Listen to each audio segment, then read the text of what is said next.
this is Steph for Dates and Cakes, and today's episode we are going to be making Croque-mbouche. Yes, it's got cock in it, so I'm really excited. But it's a French pastry that's kind of like a cream puff, so it's not like he was like my cream guy kind of thing.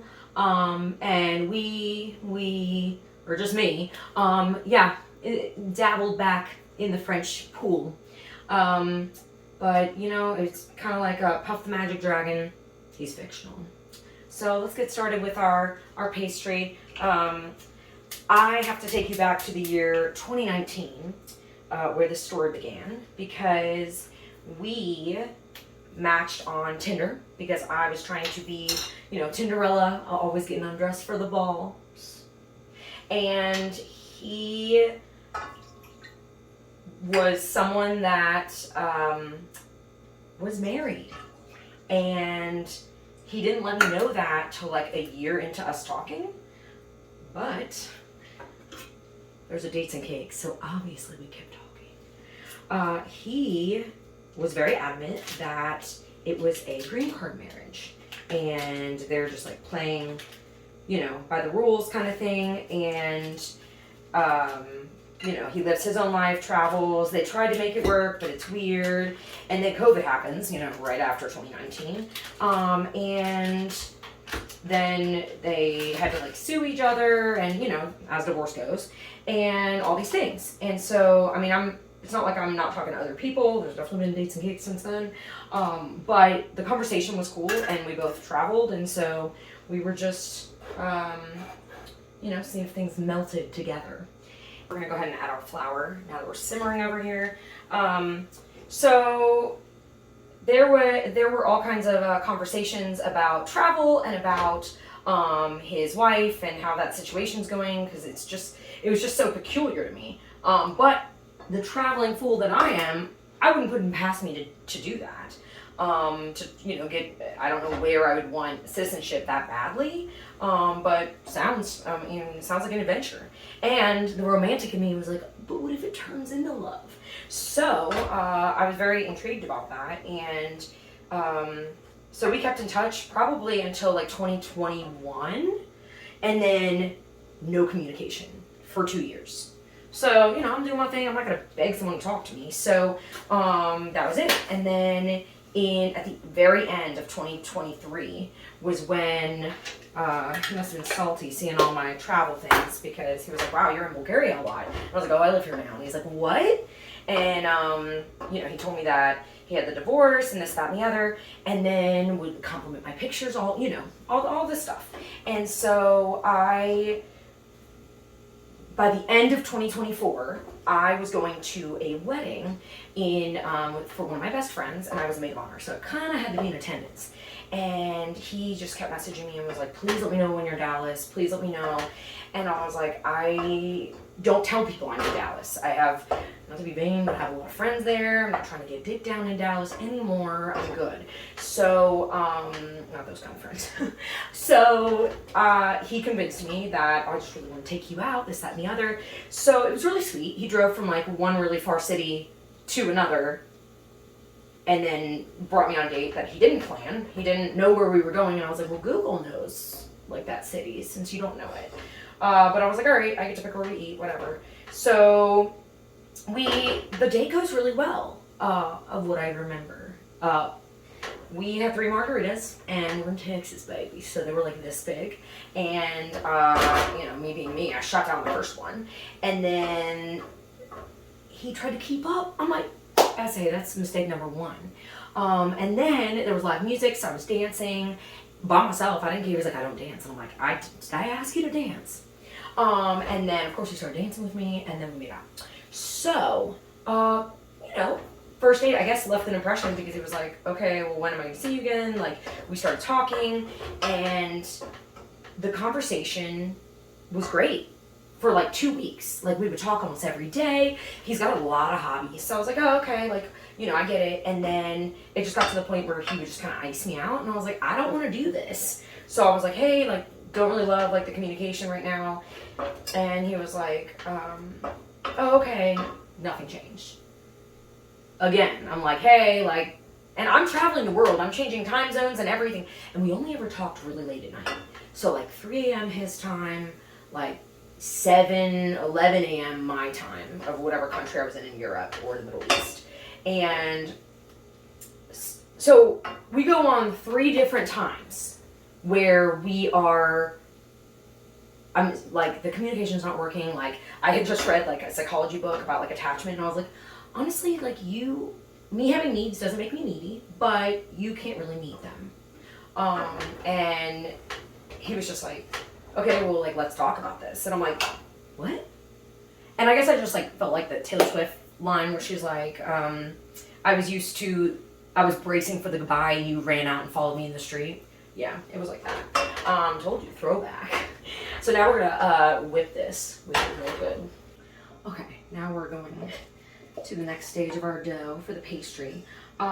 So the third conversation, I'm a baseball lover, okay? Favorite season besides fall. So right before the third time that I had the conversation with him that, hey, like like the communication styles are different, this isn't gonna work, like I'm good, like no hard feelings kind of thing.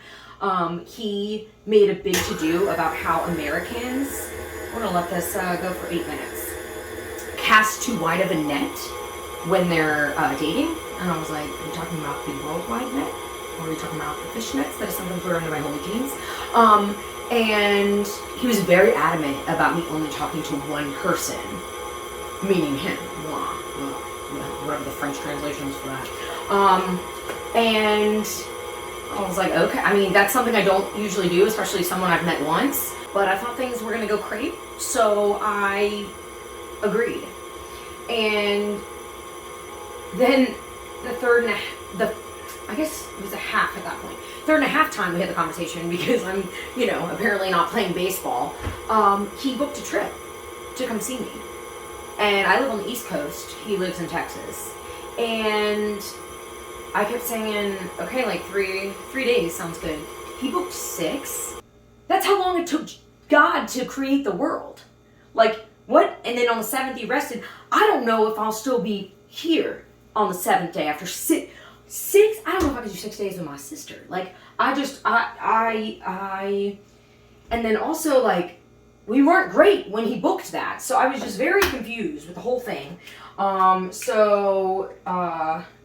don't know. It was, so at this point I'm like, well, I guess we're doing this. So, and I don't half-ass anything. I think that's shellfish. For doing this, I guess, like my entire vacation for that entire month that he was coming to visit is wrapped up in him. I can't go see family, I can't go, to the beach, like any kind of things that I was gonna do. And I'm like, all right, fine, it'll be worth it, maybe. And he iced me out for 3 days, didn't talk to me for 3 days. Like 2 or 3 messages a day. And I just was like, what? So, I don't know, the whole thing was just very, and then, and then he was like, I don't know, it just made me feel like I was very needy, but I was like, I would never book a trip to come see someone, even like someone that I'm not trying to be romantic with, and just think that I'm good and that I can, that person's a plant that I can just water once and put on the windowsill. Like, that is not, so he still came. And I guess the rest of it, I'll kind of let you like decide, like, how did we get here? Like, where are you going? Literally, Dave Matthews Band, take us home. So we got our eggs in here, and then for this, we're gonna really give it the pipe. On our first date, I did ask him, oh yeah, so you were in like, a marriage where both of y'all were trying to get like a green card in the other person's country, right? And he was like, what? And I was completely embarrassed because I was like, oh my gosh, maybe I got it mixed up with the Australian guy that I was talking to in 2019 that was also married, that also had a baby. Like, it was just a very, I don't know, I was talking to, tons of people all over the place. So I was like, really? I was like, I thought both of y'all, I thought both of y'all wanted the green cards, this, that, and the other. And he was like, no. And I was like, oh, so you got married for love? And he's like, yes, very much in love. And I was like, oh, okay, well, what happened then? I don't want to talk about this. I'm like, well, for me to get involved with somebody, I kind of need to know, like, what I'm dealing with here. And I used to be so much more shy about that. And be like, oh, just whenever you're ready. And I'm like, nah, like, I can walk. It's cool. And he's got a chitlin. So, he talks about it and, you know, just said that they didn't work out, so to speak. So I took that as gospel, right? I mean, the 6-day trip, I mean, creating the world, right? 6 days. So now we're gonna pipe these in little bitty, like, circles, basically. Okay, so on the fourth and a half time that this time I tried to break it off. Like the little, I say fight, but like he never fought with me. Like it was always just me, like being upset. And then he was just like, why are you upset? And I was like, hello. You're not like paying any attention. I was like, you're not courting me. Like it doesn't feel like you're pursuing me at all. And he goes, I'm not. And I was like, wait, but you bought a ticket to come to my house. And like, you've never even been to this part of the country, but you're not pursuing me? He's like, I can't. I don't even know you. I've only met you once. It's so new. I love when guys say it's new. I'm like, that's like buying a pair of shoes and then walking around outside in different terrain, leaves, mud, rain, and then bringing it back to the store and be like, they're still new. Can you take them back? Bitch, 2.5 months? Someone that does that is wanting their organs to be harvested. Because, like, if you're not pursuing me, then what are we doing? What are we doing? I have enough friends. Thank you. Shout out, baby. He refused to eclaire his intentions. And come on, Justin Bieber even did that. And he's Canadian. Eh? Plus, A plus Bieber. While he's at work on the phone and I'm, you know, in a different time zone. And, because I'm trying to end it. And he's like, I'm pissed off. And I'm like, you're pissed off? You're pissed off. And he's like, well, he didn't say I want this to work. I forget what he says just enough. So here's the thing. He has no plan of what to do when he's coming to visit me. He just wants to see DC, whatever that means, and spend time with me because he promises he's gonna be so much different in person, and he's such an extrovert, and I think you have to put it at the bottom. Just all these words. But here's the thing, even ET phoned home. So if you can't do the phone now, I mean, our reality is we're at least one time zone away, if not more. So honestly, this is where I'm gonna end this Dates and Cakes, and we'll start up the next one with the trip, because, you know, 6 days, what else comes in 6 is like a 6-pack can be good, especially a cold one. You know, 6 sides to a die, because he's a little bit of a player. Maybe I am, I don't know. Maybe I activated the app before he came because I was like, I needed validation from somebody. I needed to make sure that it wasn't me. 6 strings to a guitar, because get some ribs and some ice cream, because you have been played. For Dates and Cakes, this is Steph. Until next time.